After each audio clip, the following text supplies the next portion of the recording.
Hey everyone, my name is Chris Green. In this video, I'm going to try and help you improve your rhythm by coming from an angle of music theory. Now, before you go running away, I really try to take music theory and make it something practical that the average guitar player can put to use immediately. So believe it or not, most of these things are not things that you have to be thinking about every day of your life, but you'll find that as you go through lessons in music theory, you'll see the application of it almost immediately. So in this series of videos, I'm specifically tackling rhythm. So the series of videos is called Get Rhythm.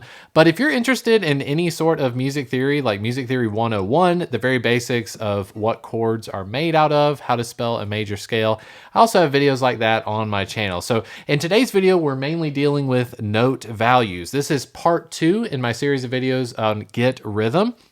In the last video, we talked about time signatures. So if you are unfamiliar with time signatures such as 3/4, 4/4, and 6/8, if this part is a little bit confusing to you, then I want to encourage you to pause this video, go back and watch my video on time signatures, and then you'll be all up to date on what you need to know. One last thing before we jump into today's lesson here on the marker board is I would love for you to visit the Patreon page. So patreon.com/HeyChrisGuitar. That's going to be my membership site for those of you that want to go a little bit further. So the best way to support the channel is to become an all-access member over on Patreon. That allows you to send me direct messages. If you have ideas of videos you'd like to see in the future from me, you can certainly shoot me a DM over on Patreon.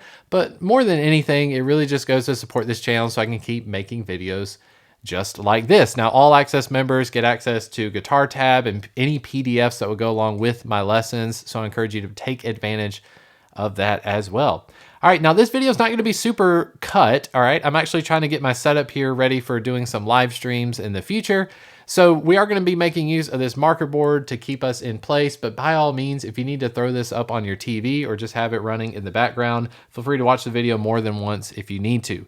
You don't really need anything for this video other than a guitar, and my recommendation to you is that you check out this app. So this is on the iPhone for sure, and it's called Tempo, so Tempo. I believe this app was free when I downloaded it, but I've mentioned this app before on my other YouTube channel. At the time, I believe it was free, but it can't be that expensive if you do get it. But essentially, this is a metronome, and this is going to come a long way when it comes to strumming patterns because it keeps us in time. So just a very quick overview. I'm not being sponsored to promote this app. I really just think it's a good app for you to have in your pocket. So you set your tempo. Right now I've got it set to 70 beats per minute. It does have a tap tempo function. So if I need to tap out the quarter notes or so, you can see the numbers changing there. So now it's at 112. I can set it to count quarter notes. So quarter notes right there. And when I hit play,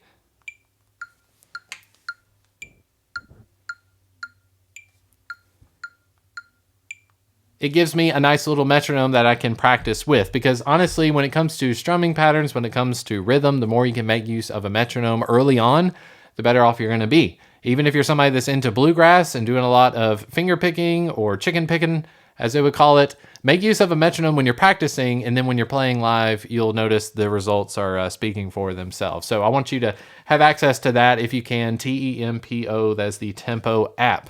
All right, so like I mentioned before, last video we talked about time signatures, and the big thing I want you to remember for this video is that the time signatures are telling us how many notes we have available to us per measure. So if I am in the time signature of 3/4, I told you my little secret for learning these things is to say 3 quarter notes.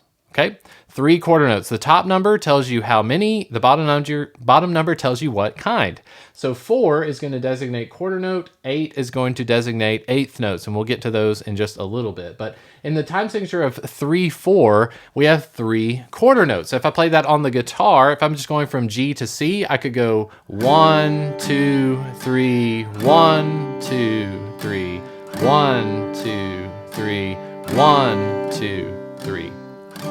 So that was 3 quarter notes per measure, and every measure I was changing chords. So 3 quarter notes. In this time signature of 4/4, the one that you're going to be probably most common to when it comes to like Western or pop music, we have 4 quarter notes. So instead of it going 1, 2, 3, 1, 2, 3, we're going to count to 4. So 1, 2, 3, 4, 1, 2, 3, 4, 1, 2, 3, 4, and so forth. Okay, so 4 quarter notes. And the last one we talked about, these are kind of there are a lot more out there, but the 3 main ones you're going to see, 3/4, 4/4, and 6/8. 6/8 is not 6 quarter notes, it is 6/8 notes. So we count that as 1, 2, 3, 4, 5, 6. 1, 2, 3, 4, 5, 6. 1, 2, 3, 4, 5, 6. 1, 2, 3, 4, 5, 6. 1, 2, 3, 4, 5, 6. I mentioned this before that just between the 3 of them, 3/4 feels a little bit older, I would say. It feels a little bit more like a waltz. So 1, 2, 3, 1, 2, 3.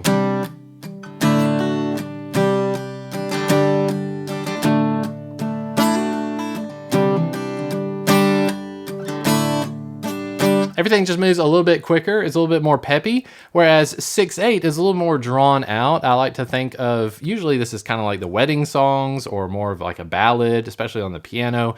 Worship music, Ed Sheeran, kind of dancey music is going to be in 6/8.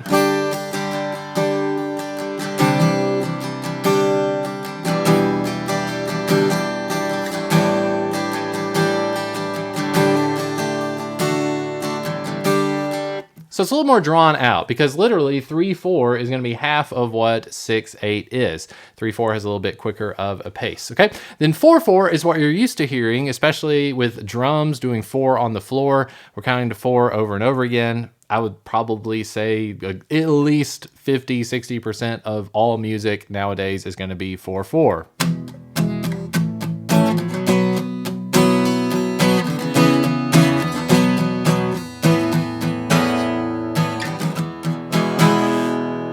Okay.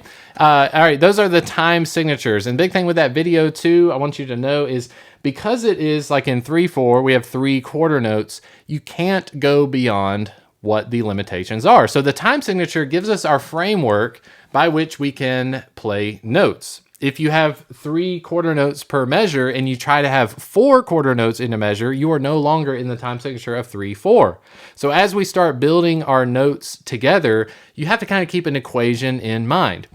In 3/4, we have to add, every measure has to add up in its totality. We have to get the equivalent of 3 quarter notes. I can't have 4 quarter notes per measure in 3/4. I can't have 10 eighth notes in a measure that's in 3/4. That would be a different time signature. So we have to work within our parameters, and we'll get to that as we go through these note values. So the first big note that we need to talk about is right here. This is the whole note, okay? Otherwise known as diamonds. So if you're in a band context and someone asks you to play diamonds, like if you're playing bass guitar, they want you to play diamonds. Well, they're wanting you to play a whole note. Now, the tricky thing with whole notes is that whole notes are the equivalent of 4 quarter notes, regardless of the time signature. So if I am in the time signature of 3/4, I can't have a whole note in 3/4. Why is that? Because a whole note is equal to 4 quarter notes, or a whole note is equal to 2 half notes. A whole note takes up 4 beats, and we can't go into 3/4. We can't go into 6/8. Those are 6/8 notes.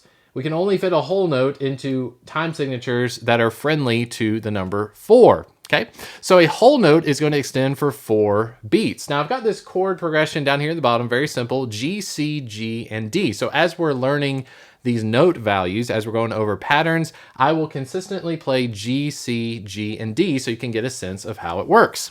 So a whole note extends for 4 beats. We're going to be in the time signature of 4/4 for this example. So in 4/4, if I'm going to play whole notes over this chord progression, each chord is going to get its own whole note. And here's how it would sound. I would go 1, 2, 3, 4. 1,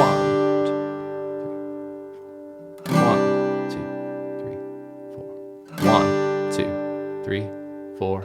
1, 2, 3, 4. Off.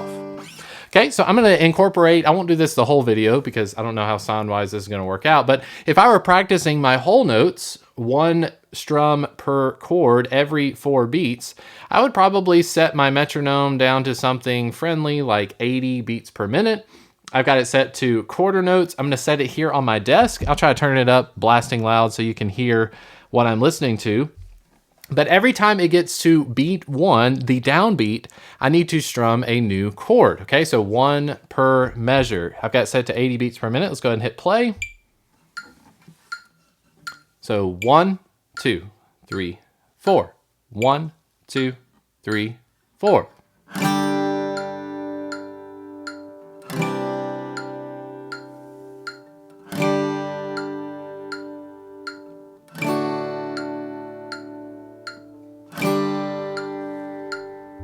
Okay, so that is an instance of a whole note. Now, on your metronome, on most metronomes out there, you will hear a different sound. Usually an accent is going to be on what's called the downbeat. So up the top here, we have this little asterisk. This is for the downbeat. The downbeat is by far usually, I want to say 99.9%.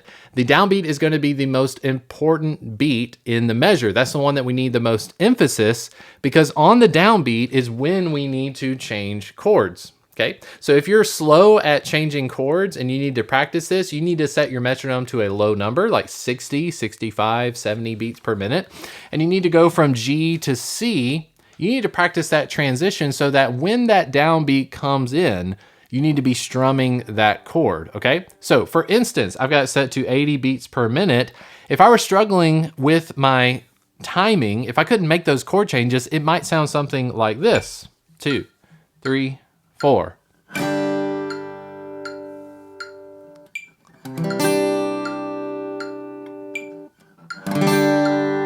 Okay, so the timing is all off. If I were playing in a band and I were like a beat off, an entire beat, that wouldn't be great. It would be pretty bad unless you intentionally plan to do that. So when you're practicing these chord changes, practice with a metronome because that will help out with your timing. And one thing I want to add as well is that as you are strumming a chord, typically you want to finish your strum on the beat. Okay, so everything I'm strumming, as I'm strumming across the strings, it's going to take time from the time that I hit my low string here to the time I hit the high E string. It takes a certain amount of milliseconds for me to rake across the strings. Now, if I were plucking this, I could pluck multiple strings at the exact same time, but because I'm strumming, there is a definite delay in the time that it takes for me to go from this string all the way down to this string. So a common practice is that when you're changing chords, that last note that you pluck needs to be right on the beat. So we want to anticipate the downbeat coming in. I'll give you an instance of that. It means that I'm strumming a little bit before the downbeat. So I want to finish right where the downbeat is. 2, 3, 4. 2, 3, 4. 2, 3, 4.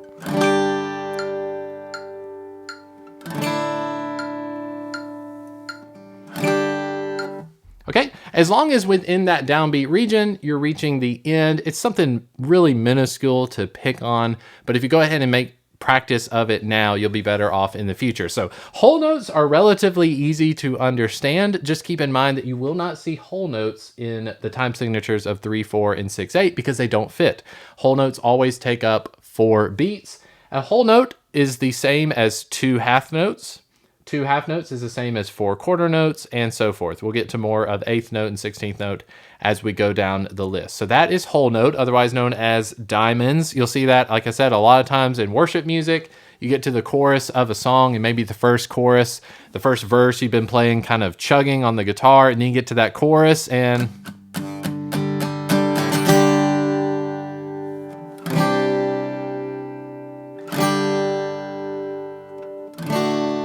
you'll see these big diamonds or whole notes ringing out. Okay, so that is the whole note, pretty much the easiest one to go through. Now, these next ones here are half notes. Now, you may not be somebody that's writing sheet music.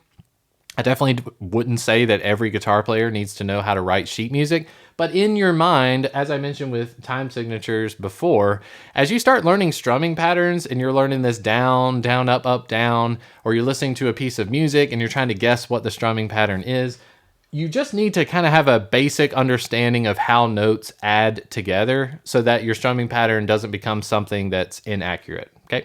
Because at a certain point, you'll realize that certain strumming patterns just don't work in certain time signatures if you're doing it incorrectly. So half notes are here. Half notes are just basically quarter notes that have a hollow middle. Please forgive my handwriting. It's never going to be great. I kind of thought maybe in the future I'll have my wife come through and redo my boards, so she has much better handwriting, so we can talk about that in the future. But a whole note is equal to 2 half notes. So if I took that same chord progression and I incorporated half notes, what I would probably do at this kind of tempo, at 80 beats per minute, I need to give a down strum every 2 beats. So what will end up happening is I will have 2 strums on G, 2 strums on C, 2 on G, 2 on D. It's going to be a half note, 2 half notes per measure. So that's going to sound something like this. 3, 4.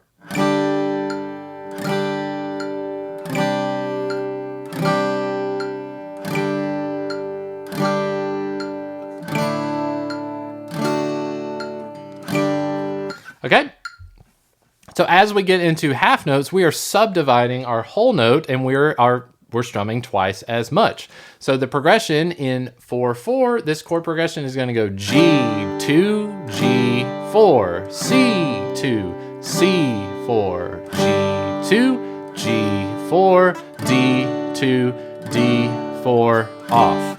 And even though that feels silly, it probably sounds silly as well. If you're by yourself and you're practicing your strumming, you're practicing your timing with the metronome, I want to encourage you to say this stuff out loud, because when you say it out loud, you're just adding that extra layer of muscle memory so that your body starts to anticipate those changes. Now, when I'm strumming the guitar, I'm not thinking 1, 2, 3, 4, half note, quarter note, half note, and so forth. I'm not breaking that down, but my body and the way that I've learned time signatures and rhythm has gotten used to following where the downbeat is. Okay, so 2 half notes are going to get 2 beats per measure. So in the time signature 4/4, we're going to go G2, G4, C2, 3, 4, 1, 2, 3, 4, 1, 2, 3, 4, off.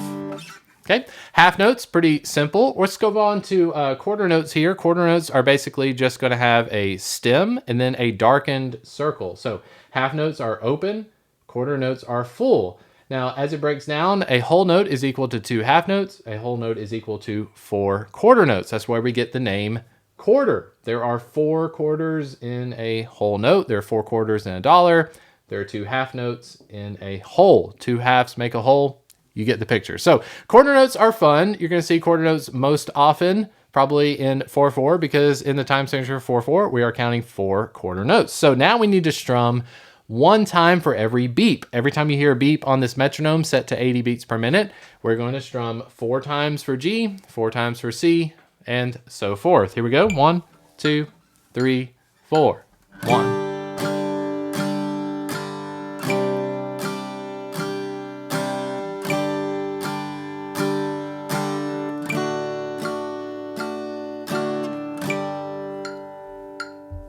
All right, quarter notes are fun, and I will say this, it all depends on tempo as well. Now, everything I've been doing has been down strums. We're going to get to up strumming in just a little bit, but if you're in a slow pattern like this, more often than not, you're going to lean on down strum. So we're going from the top to the bottom, and we're coming back up and going to the bottom. Okay.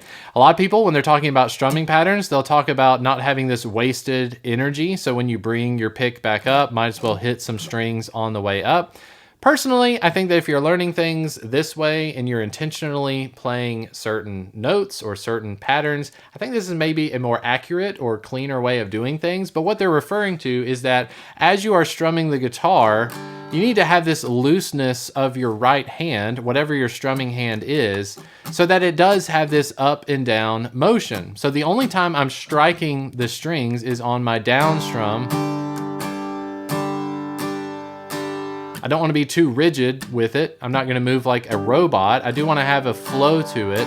But if you practice with a metronome, you'll kind of learn to quote unquote groove. You'll learn to kind of move within the metronome, and you'll feel that your wrist and everything isn't really locking up like a robot when I have that smooth ease of motion going on. So quarter notes At 80 beats per minute, still not terribly fast, but if you go up to something like 120 beats per minute and you're doing quarter notes, it'll be quite fast, almost like a punk rock song, okay?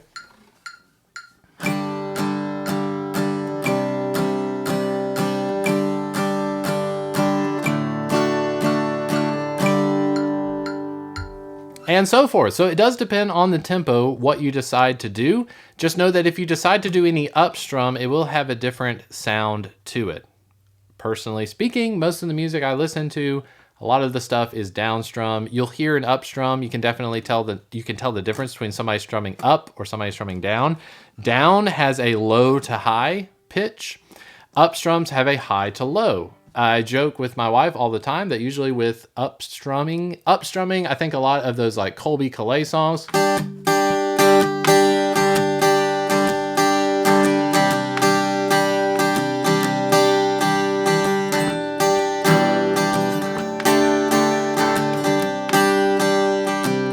Like if somebody's emphasizing the up strum, it definitely just, it has a different sound to it. So just know intentionally what you're doing. I'd recommend most of you stick to down strumming as you're working with the metronome, you're working on your timing. Just stick with down strums for now, and we'll get to up strums as we break into some more patterns. So after quarter notes pretty basic, we have eighth notes. So eighth notes essentially look like smaller quarter notes that are tied together. So this stem here, this flag, is going to be branched across to the next one.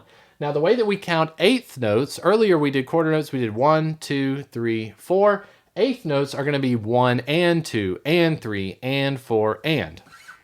So we insert the word and. Now I'm I don't have a strict judgment on this when I'm writing this out, which is rare. I might use the plus sign, and the plus sign when I'm writing out this notation is usually meaning and. It could be the symbol for and. You can do that if you want to, but you shouldn't be writing out strumming patterns. That's just, if you're writing out strumming patterns, you might be a little too thick into the weeds. But for all intents and purposes, we need to be saying and in between each of the notes. So 1 and 2 and 3 and 4 and 1 and 2 and 3 and 4 and. All right, I'm going to set this back to 80 beats per minute on our metronome.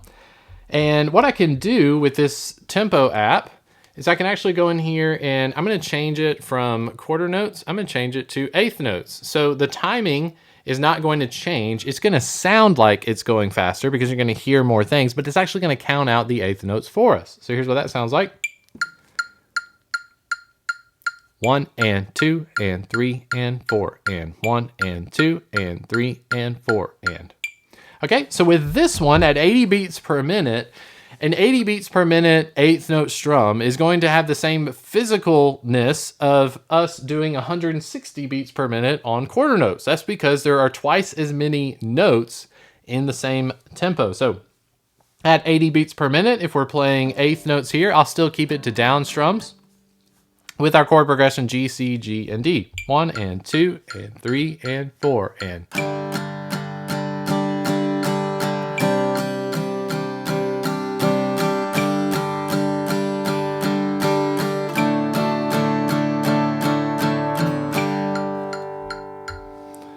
All right, so those are the eighth notes. We're going to get into patterns and things in just a little bit, but let's keep on blazing through. We're going to get to 16th notes. Now, the way that you count 16th notes is 1 E and A.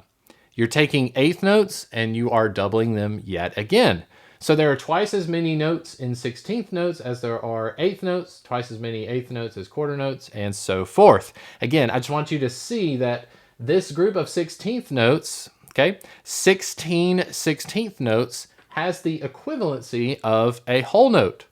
Okay, 8 eighth notes has the equivalent of a whole note. In the time signature of 4/4, each of these 1, 2, 3, 4, and 5, these would all count as one measure. Again, at 80 beats per minute, 16th notes are going to be very fast. Now we are in the territory again of doing some sort of like punk rock kind of stuff. Now at 16th notes at this tempo, what I might decide to do is alternate between down and up. So like I was saying before, if you're having to go quickly, instead of me going 1 E and a 2 E and a 3 E and a 4 E and a... Instead of doing that, my arm might get very, very tired. I could ease up my physicality by incorporating up strums. So instead of going down, down, down, down, down, down, down, down, I could go down, up, down, up, down, up, down, up.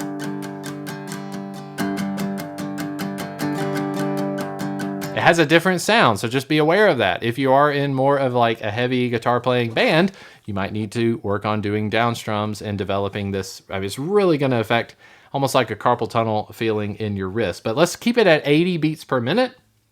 And at 80 beats per minute, let's see if we can, we'll set it to count the 16th notes. Okay, so it's going to be counting out every strum that we do. I will attempt to do down and up strum. So I'll go 1 E and 2 E and 3 E and 4 E and C E and 3 E and so forth. Okay, here we go.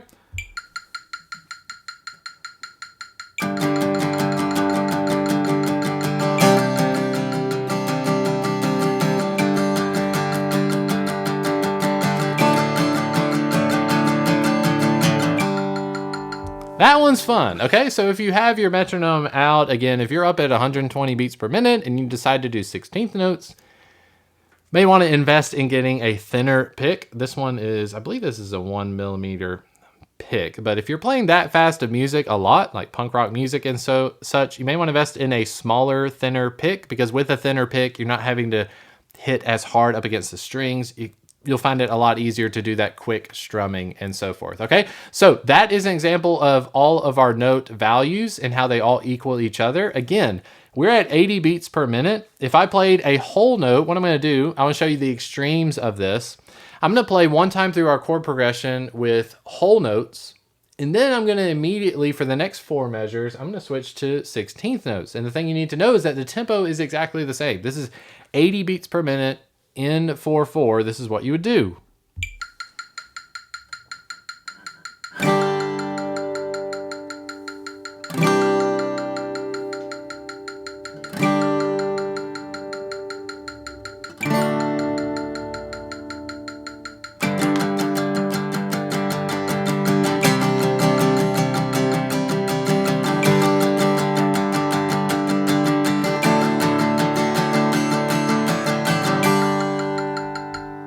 Okay, the tempo would be the exact same. If you had somebody singing that song and they were singing along with the chord progressions, they wouldn't have to change at all what they were doing, but your change happened when you broke down, you subdivided this whole note into 16th notes. That's the effect that we have, okay? If you want to change the way something feels, you can go back. You can go into halftime equivalently. So if you're used to strumming for most of the song, you're used to strumming 4 quarter notes per measure, and you want to give it a slower, more intentional feel, you could switch to half notes. This gives the effect of halftime, okay? So if we had, let me switch this metronome back to counting eighth notes. Eighth notes at 80 beats per minute, I'm going to go from strumming quarter notes to half notes, and you'll get that kind of feel with this chord progression, okay? 1, 2, 3, 4.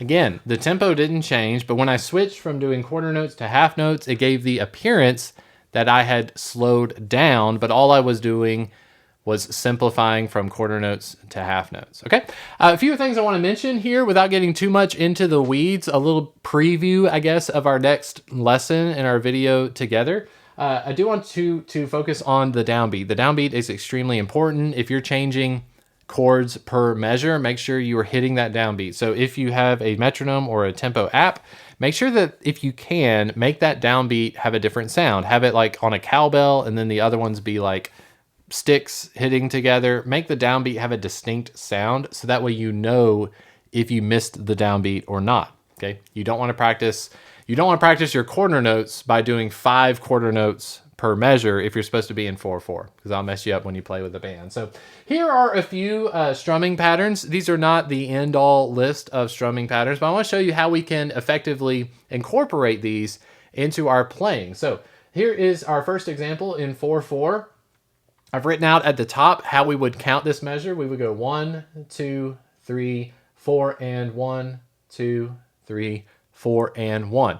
This one is by far my favorite when someone's learning how to change chords, because when you're changing your chord, this eighth note that comes at the end, the and of 4, that is going to be known as our transition, and that's where I recommend you do an up strum. So I would go down, down, down, down, up, down, down, down, down, up, and so forth. So I'm going to play this progression, G, C, G, D, and I'm going to give each chord is going to have this chord progression, and I'm only going to do an up strum on the last eighth note. That is known as my transition. That gives me a nice, good transition going to the next chord. Okay, here we go, 80 beats per minute. 1, 2, 3, 4.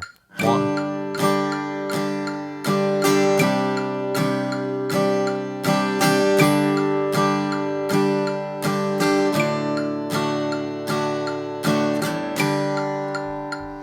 Now the up strum, I'll just say this too, tastefully wise, my preference is that when I'm doing an up strum, I'm not trying to hit all 6 strings. There's no rules that you have to hit all 6 strings when you're doing an up strum. I'm really just going for like the G, B, and D strings because it has that same effect. I want to emphasize the downbeat. So the downbeat, that beat 1, I wanted that to be nice and clear and loud and get emphasis. The rest of the measure is not as emphasized. So this beat, this eighth note at the end, it will not be as loud as the downbeat of the next measure. So I'm going to go 1, 2, 3, 4, and 1, 2, 3.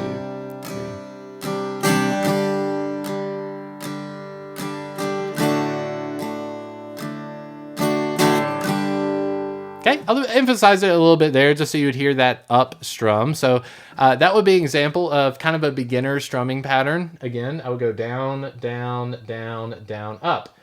But if you're learning, again, I prefer it if you count 1, 2, 3, 4, and 1, 2, 3. It's going to be better for you in the long run, especially if you're a singer. If you sing and play guitar at the same time, in your head, you don't want to be thinking down, down, down, down, up, down. It's very unnatural. It's okay to be counting the beat with your feet, counting out those quarter notes, but I do believe that this, in the long run, will be better served for you than focusing on down, down, down, down, up, down, all that kind of stuff.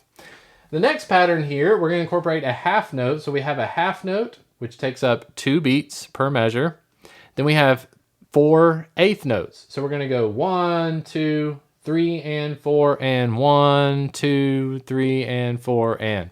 And again, I'll make these eighth notes. I'll go down, up, down, up. The up strum is going to be in the division. So in between beats 3 and 4, in between beats 4 and 1, the and is going to get an up strum. And that makes sense because, like I was mentioning earlier, as your hand is physically moving up and down, you have this down, up, 1 and 2 and 3 and. Those up strums work really well on the syncopated beat. Okay, so in between the main beats, we can do those up strums. So it would sound something like this. I won't go through all of these with the chord progression, with the metronome, but that second line here, the half note, then 4 eighth notes would sound like this.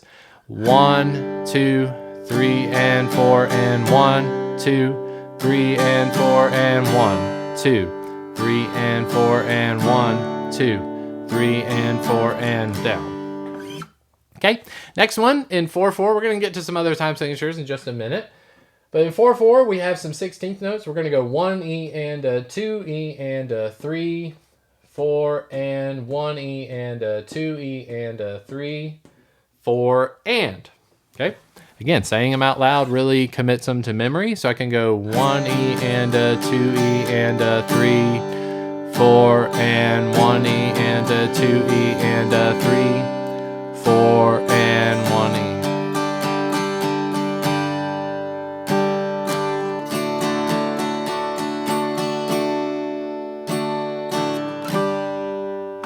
So there's an example of that, but the main thing is, like we mentioned with time signatures, if you're deciding to do a bunch of 16th notes just in your head, make sure that you've got the appropriate amount of beats. Now, there are so many more things you can do.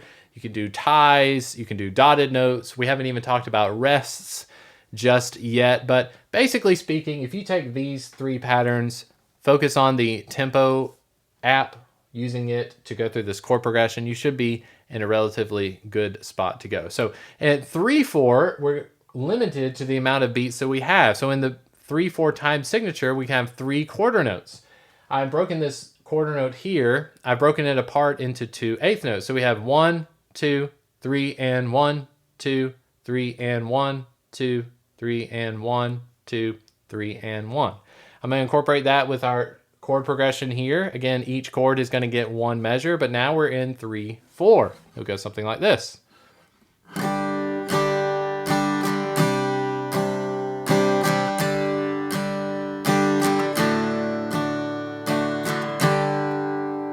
Okay, and again, on the tempo app, if you decide to use it, you can switch this from 4/4, switch it over to 3/4, and you can have it count eighth notes if you'd like to. Go free with that, if you will. So 6/8, 6/8's a fun one. The way that we designate half of a measure in 6/8 is we use what's called a dotted quarter note. If you see a dot on any of these notes, a dot will extend the note by half of its value. So a dotted quarter note has more than 1 beat. The equivalency of a dotted quarter note is 3/8 notes. So the way we count this in 6/8 is we go 1, 2, 3, 4, 5, 6. 1, 2, 3, 4, 5, 6. If we want to take up 3 beats in the 6/8 pattern, we are essentially taking up 3/8 notes. 3/8 notes is equal to, if you used a quarter note, the quarter note gets rid of 2 of those eighth notes, leaving you with, goodness gracious, can't do this. So 2 eighth notes equals 1 quarter note, but we need to come up with half of a quarter note. The way that we come up with half of a quarter note is we put a dot next to our quarter note, and now this dotted quarter note is the equivalent of 3/8 notes. On the chord progression, it would sound like this. 1, 2, 3, 4, 5, 6. 1, 2, 3, 4, 5, 6. 1, 2, 3, 4, 5, 6. 1, 2, 3, 4, 5, 6, 1. And it's totally up to you if you want to do all down strums. Again, with these eighth notes, I could go down, up, down, depending on how fast the song is. And this last one here, if I had 2 dotted quarter notes in 6/8, I would do 2 strums per measure. So our chord progression with 2 dotted quarter notes would be 1, 2, 3, 4, 5, 6. 1, 2, 3, 4, 5, 6. 1, 2, 3, 4, 5, 6. 1, 2, 3, 4, 5, 6, 1. Okay, so this dotted quarter note, the set of 2 dotted quarter notes in 6/8, has the same feel as when we did 2 half notes in the time signature 4/4. So if you're in 4/4, you can split your measure by 2 half notes. If you're in 6/8, you split the measure with 2 dotted quarter notes. Okay, so again, we're getting a little bit ahead of ourselves there. Of course, rhythm and music, it can get as vastly as complicated as you want it to be. But if you're just getting started out, I believe this is a good step forward for you to take. Make sure you focus on that downbeat and your up strums. Try to limit those at first to whenever you have the subdivision in between the beats, and you should be pretty good to go. If you've been watching this and enjoying the content, please hit the like and subscribe buttons for more videos just like this. And don't forget to head over to Patreon. I'll have links in the description. You can become an all-access member today. Thanks so much for watching. I'll see you in the next one.